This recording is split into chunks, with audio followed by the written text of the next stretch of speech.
And this is Chemical Bonding with Kaylee Farr and Jesus Gonzalez. First we have ionic bonding, featuring sodium and chlorine. Sodium has one thing in her basket, and chlorine has 7. Well, chlorine took sodium's and made herself have 8. And bang, pow, there's lots of conflict. Wow! This creates a superhero because sodium never wants anyone to feel that way again. And she creates sodium plus.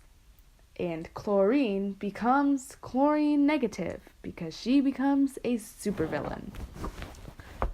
Now, let's put this scientifically.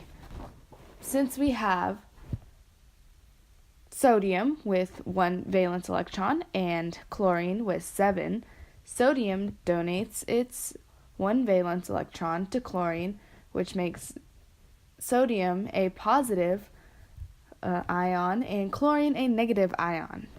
Because opposites attract, they become a table salt or potassium chloride.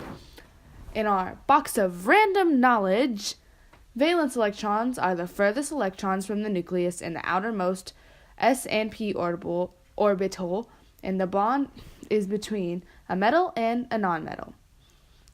In the box of extra knowledge, to name a compound, plainly name the metal, remove the ending of the nonmetal, and replace the ending with "ide." Covalent bonding, featuring Mr. and Mrs. Fluorine. Mr. Fluorine has 7 dots on his wheel. Mrs. Fluorine has 7 dots on her wheel. And they decided we can share our dots forever so we can both have 8. So they connect. Ooh, a wedding! Wedding bells, it's so cool! Holy matrimony.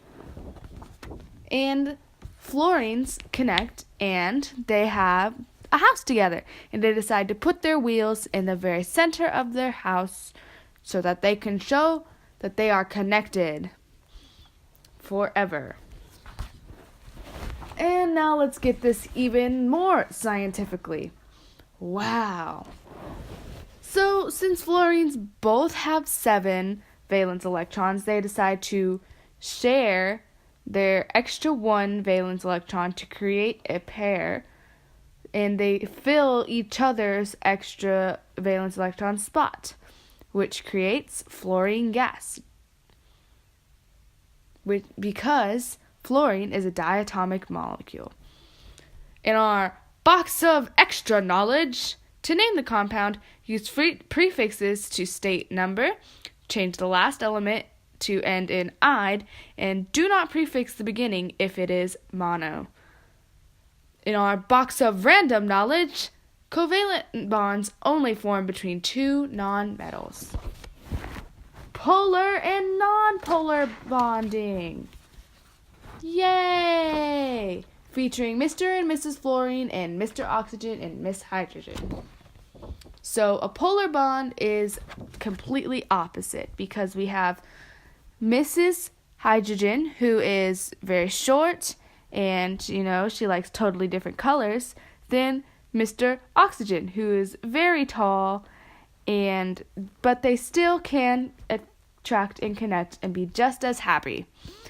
Nonpolar, they're exactly the same. You see Mr. and Mrs. Polar and nonpolar fluorine, or the fluorines, are the same in every way. And then, to put this even more scientifically,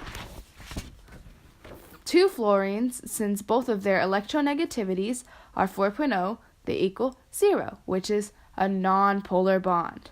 But since there's 2 hydrogen, you multiply that by 2, which gives you 4.2, and oxygen has an electronegativity of 3.5, so you subtract 3.5 from 4.2 and get 0.7, which makes a polar bond.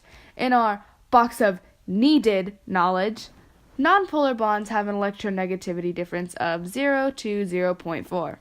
Polar bonds have an electronegativity difference of 0.5 to 1.6, and ionic bonds have an electronegativity difference of 1.7 and higher.